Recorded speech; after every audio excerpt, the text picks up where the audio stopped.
লাশ যারই হোক, যুবকের হোক আর বৃদ্ধের হোক, নারী হোক আর পুরুষ হোক, ধনী হোক আর গরিব হোক, রাজা হোক আর প্রজা হোক, রব্বে কাবার কসম, জীবন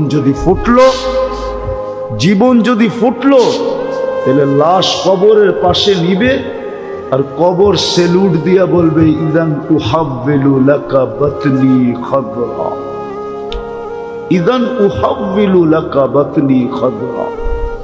তোমাকে রাখতে দেরি, আমার পেট সবুজ শ্যামল হইতে দেরি হবে না।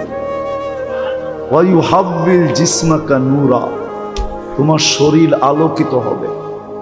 ইয়াসআদ রূহুকা ইলাল্লাহ, তোমার রূহ আল্লাহর সান্নিধ্যে চলে যাবে।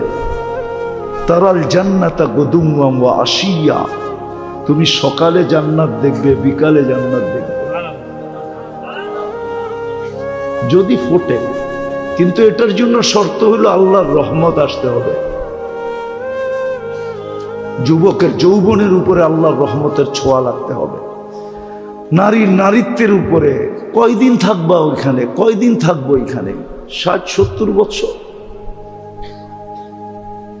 এর বেশি তো এখানে থাকার সুযোগ নাই। 60-70 বছরই থাকবো, বেশি দিন তো থাকবো না। কেউ থাকে নাই, কেউ থাকবে না।